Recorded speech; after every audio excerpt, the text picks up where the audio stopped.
Alright, hey guys, this is my new scooter. It's a TaoTao 50cc. It's an ATM50-something. I bought it for $550 yesterday, and so far I love it. These scooters range from anywhere between $650 and $800. The more expensive ones are the ones that you buy from a dealer, not online, and they're fully assembled. And so yeah, this is a scooter. It's great. Like I said, I love it. I had doubts about this scooter being good. Actually, I can't really drive it that much. I could just drive down to the bottom of the street. But overall, it looks is just so fun. I mean, people say that these scooters suck. I mean, overall, they don't suck. I really like them. But yeah. So let's get into the. This isn't much of a review of the scooter. It's more of a in-depth look of it. So first, let's take a look at the keys. It came with 2 keys. This is one of them right here.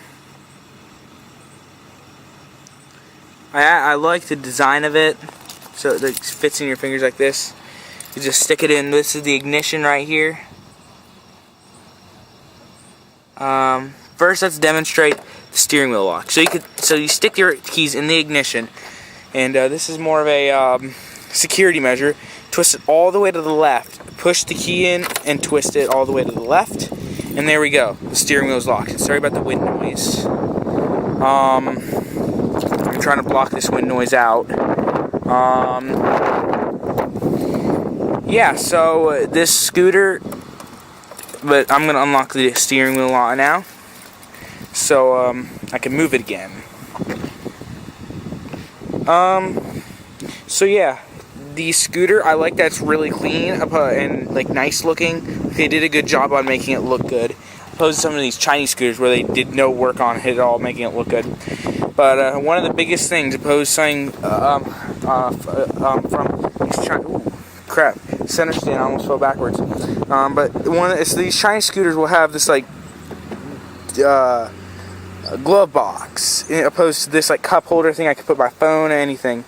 And it's really nice that this thing's here, opposed to the a glove box that doesn't even work right. I mean, I would have never used it.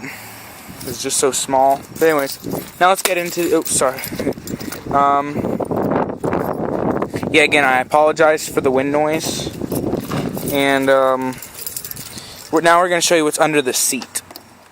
Stick your key in, twist it to the right, and then it sets back.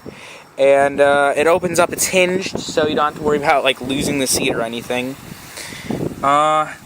This is in here is pretty big. I think if I correct me if I'm wrong, but this in here would be shoot, I forgot what it's called, but it'll probably come back to me. But anyways, it's the thing that mixes the air and the gas, but. Okay, the carburetor, that's it. The carburetor is under there. And it's been replaced with an American one because I think here these Chinese ones really suck. And it fits my Goodwill helmet really well if I had 2 hands. And this is my GoPro thing right here. I can get some great videos with it. And it doesn't close like perfectly, but if you were press down on it, it locks and it stays closed pretty well. I mean, my dad had to lift it up by holding onto the seat, and it didn't open. So this thing weighs about 225, so that's pretty good. It's got some fuses in it for just some random thing. It's got some wrenches and stuff, and an Allen wrench and all this stuff just for fixing it. And I also put my own flashlight in it. See? Just in case something were to happen at night and I'm trying to keep the wind noise out. This is the only time I can and really want to do the video because it's a pain in the ass trying to get it out of the garage and set up like this. You just close it like that. Gas. This gas tank holds 1.4 gallons. And to prevent someone from stealing your gas, you gotta stick the key in,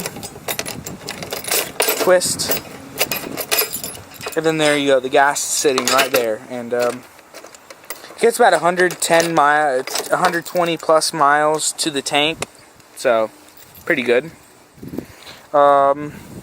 It comes with, down here, it's got kickstart, just in case your battery dies, which I have used. It does work. It's got the center stand, which it's on right now, and the kickstand.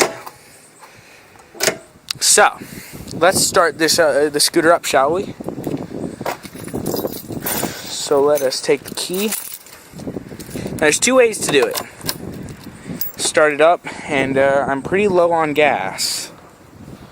I'm gonna hold my camera with this hand. Turn on the engine because this is the kill switch. It was off, and you see you can't push the ignition button without holding one of the brakes. So I'm gonna hold the front brake, which is the disc brake, and she starts right up. And being that it's, from what I hear, since it's not warm, it will start this up. But it will stop. It will stop. I can rev the engine here.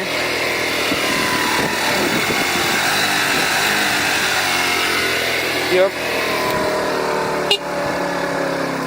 And we got our low and high beams. And when it's on high beams, the high beams light turns on. Alright, let's turn that off, and I'll demonstrate kickstart here in a minute. But let me try out see, it's got turn signals. You push it. If I wanted it to go right, it's not like a car. The way you drive a car, if you don't know, you turn the turn signal on, and after you make like a full 90-degree turn or something, it'll automatically, the turn signal will kick back for you. So, but this one doesn't. You have to push a button, which I'll show you in a minute. See, the turn signal works right here and right here, and then you just push this button right here in the middle. I'll focus it real quick.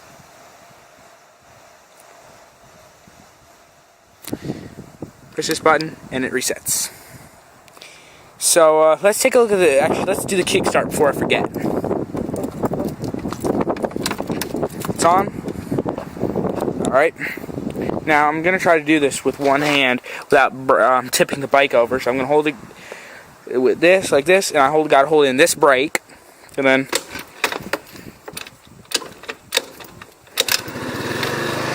there we go.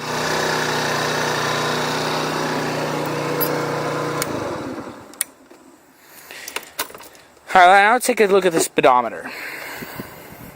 By the way, I do have to say that I forgot to mention that there is a bicycle, little grocery rack, grocery hook right here, grocery hook for grocery bags. Anyways, as you can see in the speedometer, it is in kilometers in the white, in miles per hour in the yellow.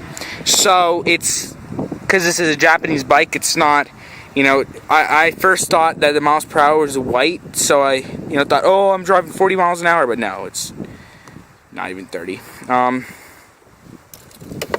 Let me see. The gas gauge only works when you turn the engine, the battery on. Not the engine, but the battery. There's the turn signal lights, the high beam. See.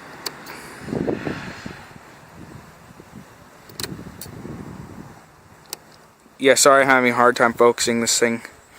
But yeah. So that's that with that.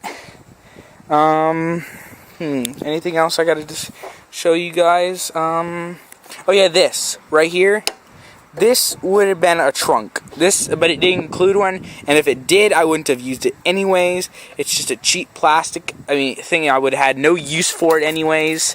It's just as easy as somebody unscrewing the screws under here and just taking it apart and just taking the whole trunk to their house and using a Dremel or even like a knife to undo it. The plastic, it just looks really cheap. I would have never used it. It's just, I'm glad, and I'm going to be making a fishing rod rack out of that, keeping these handles intact, because to activate the center stand, you got to actually lift this 225-pound bike.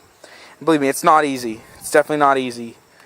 But yeah, so if you guys have any questions on this bike, I will try to answer them as well as I can. So, but for now, that is it.